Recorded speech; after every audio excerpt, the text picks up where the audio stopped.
So you want to be a successful pet influencer. Let's talk about what that means, because there are a few things that you could do to absolutely ruin your chance to becoming more successful. It is my passion to guide people to understanding pet influencing and becoming a pet influencer, because it is such a fun passive income journey. And when it comes to this, there are some things that I just tell people over and over and over that you cannot do, or you're going to ruin yourself. And so I want to go over those with you in case you are doing any of these three things. But before we begin, go down the description below. If you haven't heard me before, get your free ebook, get your sign up for the 2-day free mini course. You're gonna learn everything you need to know about what pet influencing is, how pet influencing works, and you're gonna learn the 8 secrets I wish people would have told me at the beginning. So grab that and let's get to the video. The number one way to ruin your success as a pet influencer, or truly any influencer online of any niche in any category, is to only focus on the money. So many people get into this because they say, ooh, easy, passive income, opportunity. Just know that there's no such thing as easy passive income. You're going to have to work for what you want. You're going to have to be consistent with what you put out in order to get your end result. And by only having that focus on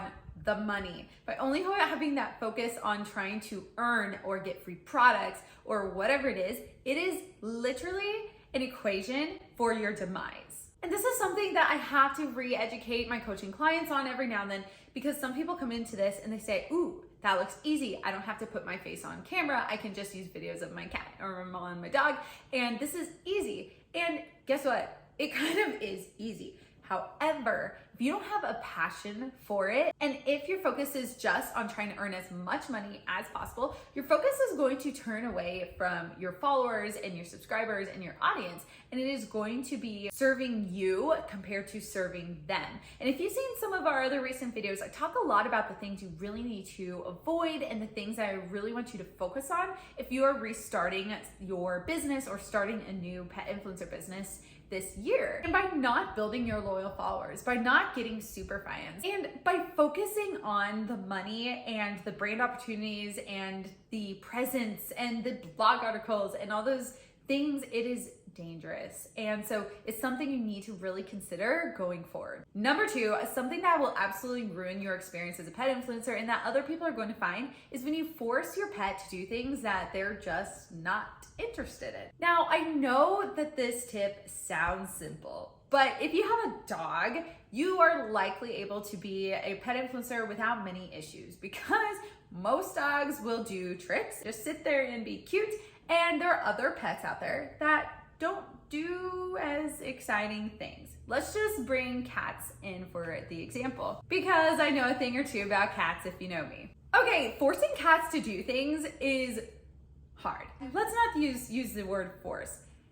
At least making your cat stand in front of a product is very hard, because most of the time they won't stand there and they'll walk away. They won't look at the camera, and they just look away, and you put the camera there and then they look here and then they look away. It actually is a really big consideration for the pet you have and their attention. I have 2 cats, and their demeanor is drastically different for when I make branded posts and for when I'm trying to film something specific. It's hard. So I want you to just consider, if you have an animal that is difficult, an animal that doesn't sit still too often for, you know, that beautiful shot of a product, like, people will notice. And every now and then, even on some branded content or something where I just need my cat to do something very specific, I get comments, or they're like, he doesn't look too happy, or, oh, he looks really uncomfortable. I'm like, people can see that. Like, people can see that, and that could definitely ruin you as a pet creator, because it is not genuine. It is not your pet being in their natural element. And so that's something big that you need to consider going forward.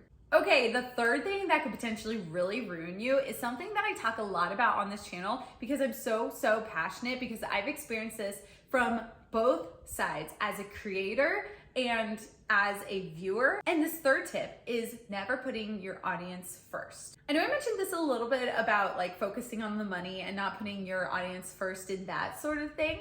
But what I mean for this is, I want you to consider that you need to be unique, and you need to serve your followers for why they followed you. So why did your followers, your subscribers, follow you?